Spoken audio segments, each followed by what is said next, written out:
All right, I don't know why that did that, but let me put these links. My last stream froze for some reason. I don't know why. Hopefully that doesn't happen again, but here's a link to the lens that I would pair this with. And here's a link to where we're getting these specs from. So anyways, back to this. I think the Sony ZV-E10, it's got its purpose. I understand that a lot of people aren't going to like this camera. I get it. I understand why. I think that the majority of people are out there right now are actually looking for a more professional level APS-C Sony camera, and I understand that. I'm actually one of those people. I've been waiting for that for years. If you have seen me in my old camera channel, it was called Camera Talk. I think I had like 700 subscribers on it before. I used to talk about how, you know, there was rumors years ago about A7000, and I was really excited about that camera. You know, I was definitely looking forward to it. But to be honest with you, folks, we already have an A7000, and it just doesn't say Sony on it. It says Fuji X-T4 on the side of it. That was the camera I was looking for back then. And now I actually own that camera. I have the X-T4. It's in my other room here. I'm not going to go grab it now. But so, I mean, if you're looking for a professional level APS-C camera from Sony, I don't think we're ever going to get it, to be honest with you. To be honest with you, it doesn't really make sense just for Sony to do it. First off, they sell the Fuji sensor. They make the Fuji sensor for the X-T4. So they would be competing with themselves. For one. Two, man, these things are getting so damn good. This is the iPhone 12 Pro Max. And the thing is like, there's more research into R&D going into something like this than there is in any of the cameras that are going into the world right now. So, I mean, I don't think you can compete. You look at somebody like Canon, like Sony can compete because they're not making all their money just from cameras. They're making, you know, TVs. They're making PlayStation 5s. They're making, you know, I don't think any DVD players, but Bluetooth speakers. They have plenty of revenue coming in to be able to put money into R&D. Same with like Panasonic. They've got, you know, TVs and a bunch of other stuff, a bunch of electronics. Canon and Nikon, I mean, they've got a couple of things that they also do, but for the majority of their revenue is cameras. People know Canon and Nikon from their cameras. I mean, they make printers, or at least Canon makes printers. Nikon makes, you know, binoculars and some other things. The camera industry is a lot far as like low-level cameras. Like, I don't think you'll ever see like, you know, those 1/2 sensor, you know, super zoom pocketable cameras like the Sony NX80, I think it's called, or something like that. 90s, NX90, I can't remember what the hell it's called, but you know, Canon makes a couple of the SX740 HS. It's a really small sensor with massive zooms on them, but it's a really tiny pocketable camera. I don't think you'll ever see one of those ever again. I think they're dead because of these. They're just getting so good. Matter of fact, like something like the Samsung Galaxy S21 Ultra. Granted, I mean, I know you're looking at a $1,500 phone compared to a $300 or $400 point and shoot camera, but everybody's got this in their pocket. So, I mean, does everybody need a 100 times zoom? No, not necessarily. I'm not saying it doesn't serve its purpose. I mean, there isn't certain situations where you need it, but not everybody needs 100 times zoom. So, I mean, most of the time their phone is going to be better than one of those cameras for image quality. So I think those are gone. Those are gone. 1-inch sensors, I think those are next. Sharp, it's like a television company. It's a tech company, electronics company. They make a phone now with a 1-inch sensor. Just came out a couple weeks ago. So I said another channel that I think we would see 1-inch sensors in smartphones within 2 years. And then 2 weeks later, we got a smartphone with a 1-inch sensor. I think you'll see that come along quite a lot, and that'll make 1-inch sensor phones or 1-inch sensor cameras obsolete. I think that's why Sony's coming out with this camera right now. I honestly believe that they were intending to build a ZV-2, but realized that within the next year, the majority of smartphones are probably going to have one, at least flagship smartphones are going to have 1-inch sensors. And, the thing is, you don't have to go out and spend $1,500 on the Galaxy S20 Ultra right now. You can go get a contract and you pay like $100 a month for it, whatever it is, $120 a month for it. And now you've got a pretty badass little camera in your pocket as well. And it kind of defeats these smaller cameras. So in comes the ZV-E10. I think this is kind of the new entry-level vlog camera. It's going to be like the YouTubers camera. And I understand there's a lot of photographers, videographers out there who are thinking, why do we need another one of these? Well, compare this to the A7S Mark III. That's my dream camera. I would love to have an A7S Mark III. It's my dream camera. But if you look at my main page, there's 71 subscribers. I have another channel with 77 subscribers. I don't have any reason to justify a $3,500 camera for what I do. I mean, I would love to have it. It's a dream of mine, but a $3,500 camera, no. And then what I do with it, I think it's kind of a waste. This camera, they're talking about $900. They're going to sell 10 of these or more for every one of those. So in the end of the year, they're making more money. And then when they talk about, how many units sold, if all they're selling is a full frame mirrorless, badass mirrorless camera like the A7S III, they're gonna be like, oh, we sold 12 cameras this year. But now they got the ZV-1. Well, we sold like 2,000 cameras or 10,000 or 100,000 cameras. You know what I mean? So there's not that many people out there that are looking for a A7S III for their YouTube channel. But let's go through these specs. That's what this video is supposed to be about. I kind of went on a little rant there. Apologize for that. I think these specs are for the UK version and not necessarily for the US version, or sorry, European version, because it says 4K XAVCS 25p at 100 megabytes per second. So that is like a European frame rate. It should actually be 24p. And I think you'll also see 30p. So 30 frames per second. This says 25, like I said, but I'm pretty sure it's going to be 30 and 24 and 4K video. These are the same frame rates that Sony has put in their video or in their cameras since 2015, I believe, up until just pretty much last year. So, I mean, we've had these specs now for 7 years. Sony, I don't think they're in any rush to put anything more than that. It would be nice to see these cameras with 4K 60, but I think it's going to be a long time before you see an entry level. I think you'll see the majority of cameras like full frame, or sorry, like, like the majority of full frame cameras, we shoot 8K on a regular before you see Sony put 4K 60 in one of these entry level cameras. We're going to be waiting for them. I think if you want 4K 60, you're going to have to upgrade to full frame. I do wish, like I said, I wish they would have a new kit lens. I understand why they put this. The old APS-C kit lens, 16 to 50 power zoom, 3.5 to 5.6. It's a decent lens to pair with this. It's fine to pair with this. Of course, I would love to have seen a new lens. If you saw my video from last week about this or the other day about this, I was kind of hoping that you'd see a new kit lens. This is the oldest kit lens in the business right now. When you want to compare it to pretty much every other camera on the market, it's the oldest kit lens in the business. Here is something that is kind of important. And this is kind of why I think the kit lens is kind of a bummer in my opinion, because it's a little bit narrow. So they got the standard and the active stabilization. So it's going to cut back into about 30 millimeters. That's a 16 millimeter, 24 millimeter equivalent. With active stabilization, you're probably going to be sitting around 30 millimeters. That's not wide enough to vlog. That's why I put this little link in here. Check this link for B&H Photo. It's the 12 millimeter f2. It's a $399 lens. You got 12 millimeters f2. It's 18 millimeters, so you're probably looking around 24 millimeters with the active stabilization. So I think that's a little bit more usable. I think that's going to be the perfect little lens to be able to do pairing with this.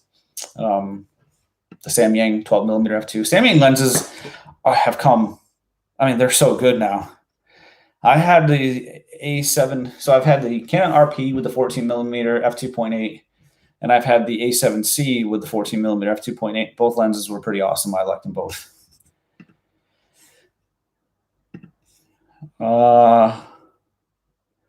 So they got this auto exposure with face priority. So that's something they have on the ZV-1. I believe they even have it on the A7. Maybe they don't have it on the A7S Mark III. I'm not really sure. Basically, it's going to expose your face and blur out the background and stuff like that. The product feature autofocus, so it's going to have that super fast autofocus. So if I put something up, it's going to focus right on that. Like, bam, here's my phone. It's going to focus right on that. I saw a lot of videos on that when I saw the ZV-1 videos. I actually had the ZV-1 for a very short period of time. I wasn't a fan of it because, first off, I thought the stabilization wasn't very good. This is the first time definitely the first time that Sony has put stabilization in an APS-C camera.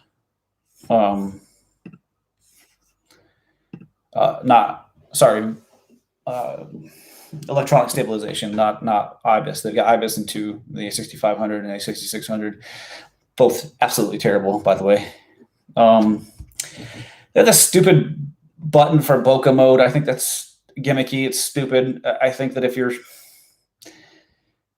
I get it. I understand why they're doing it. I get it. It's gonna, it's for the people who, and I'll tell you right now, this is why this camera is will be so popular. And it's just something like, if you're watching this channel, and you're interested in cameras and you're a subscriber to this channel, you probably know a little bit more about cameras than the average Joe. And I'm telling you right now, something you may not know is that the vast majority of YouTubers couldn't even tell you what frame rate that they're shooting in.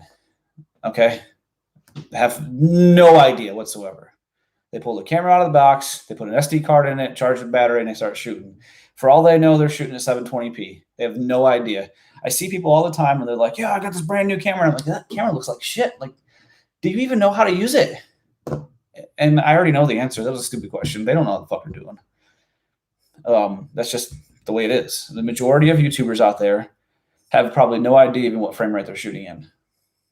So they have this stupid bokeh button because all you got to do is, set your aperture. Unless this is like one of these like smartphone things where there's like fake background blur, you've got a 16 to 50 f3.5 lens that's on there to 5.6. Like, you're not going to get that much of a shallow depth of field, even at 3.5. The ZV-1, that went down to 1.8, so it was a little bit different. But I'm not sure you're going to get that with this, the such a blurry background. Dedicated button to swap between SEQ, photo, and video. I like this. This is badass because first off, it's got an SEQ button on there, SEQ, which we haven't seen that. I guess, no, I don't think the A6400 at SEQ either. SEQ I really like because it's the slow and quick mode, basically. It's a nice channel name. I had a PS4 as well back in the day. I don't have any. I want to get a PS5, but when we can finally get one, I'm not paying $900 for one. I can tell you that much. I will wait till I can walk into a store one of these days and buy one. But the dedicated slow and quick button. So it's kind of like the GoPro. Like, I'm on a GoPro right now, live stream from a GoPro. It's got, the what is it called? It's just the power button, but it's basically mode selector when you're on, and it, goes from photo to time lapse to video quite easily.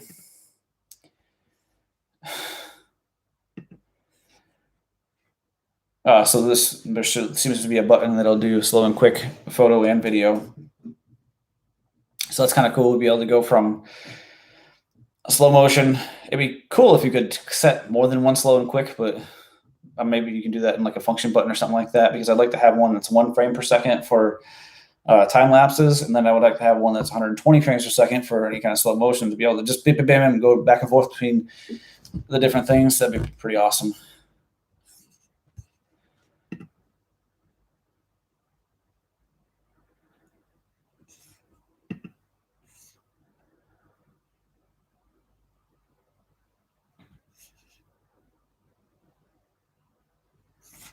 anyways. USB Type-C tether, direct streaming to PC. So I'm set up right here with a GoPro with a USB Type-C to Type-C cable into my MacBook. If I can do this with this camera, just to use this now, I have a kind of expensive Type-C to Type-C cable.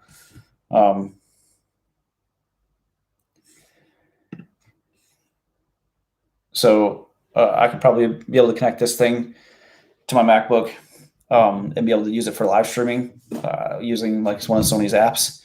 So I probably have to just download some software real quick and be able to use this thing as live streaming. That'd be pretty awesome. I'd be pretty excited about that. I can tell you that much. Fully articulated screen. We kind of saw that coming. It's going to look like a A5000 5100 body with no EVF. I know a lot of people are pretty brokenhearted about that, but it's not a professional camera, folks. That's all I have to say about it. It's not meant to be a professional camera. It's meant for somebody who wants to have a more realistic image over this. Maybe somebody who's been using this. And this is perfectly fine for making YouTube videos. It is. But there are some people that want more than that. I'm actually one of those people. I'm very interested in this camera personally. I'm actually very interested. $900 or $899, 900 euros, I guess. Yeah. Well, I mean, that's something you have to understand about euros, and especially here in the UK as well. As pounds, I'm sure it's going to be about 900 pounds as well. The taxes are built in here where you see that price is $8.99. You're going to pay more than that, right, when you're in the US. So, because you got to pay taxes on it.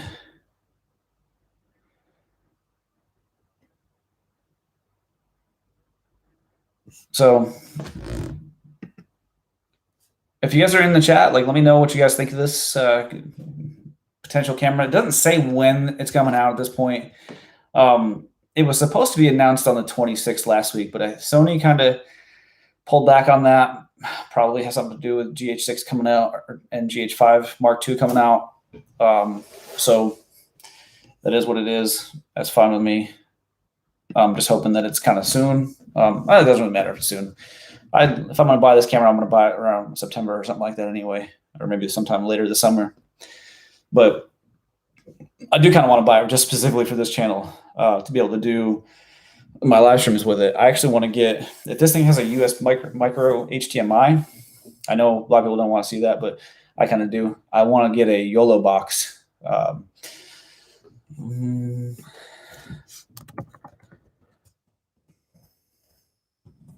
Link to the YOLO box from Amazon. Basically what this thing does is it gives you the option to stream to Facebook, YouTube, Twitch, and then maybe even your own custom thing.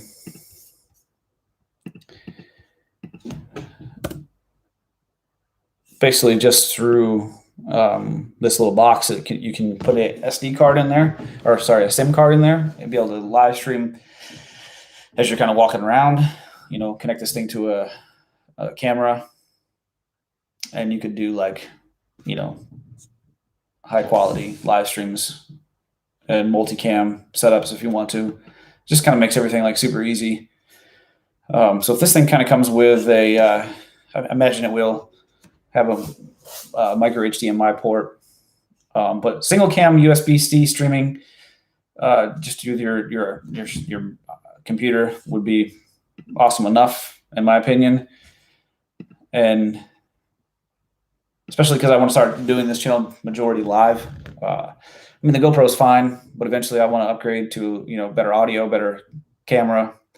I want these videos to be kind of more interactive in the future. Having people in here kind of like talking, maybe even bringing in people in, something like that. I'm going to have to look and see if maybe I can connect like a imported like maybe from the iPad or something like that. It would be pretty awesome if I could get like a USB Type C to HDMI, plug into that thing, and be able to like bring somebody in on the conversation. That would be cool if I could stream, like live stream my iPad. That would be really cool if I could do that with this YOLO box thing. That's a feature that like this is kind of like a podcast thing anyway. So yeah. Anyways, if you guys have any questions, you can put them in the comments if you want to. I'll give you a minute or two to do that. And then, like I said, I don't know when this camera is going to be coming out. I'm hoping that it's going to be the next couple of weeks. Apparently, all like the YouTubers and all the press and stuff like that, journalists and stuff like that already have this camera in hand. So if you're out and about and you just happen to run into one of your favorite YouTubers somehow, maybe they're shooting with this camera already, and you can kind of take a picture of it and put it all over the internet so the world can see and call them people out for getting free stuff.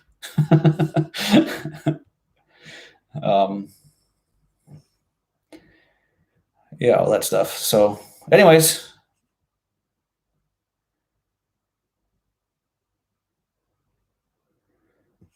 I was looking at some of the comments here.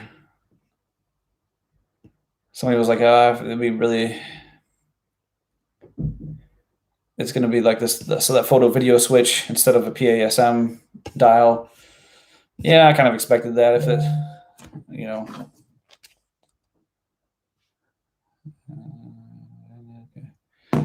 But we'll see. Anyways, I think that's about it for today's video. Unless I have any comments. No. All right. Hope you guys enjoyed this live stream. Like I said, I'm gonna try to do the majority of these live streams, or I'm gonna do them, just taking the GoPro out for a walk and doing my thing. So making videos like that. So hope you guys enjoyed. See y'all later.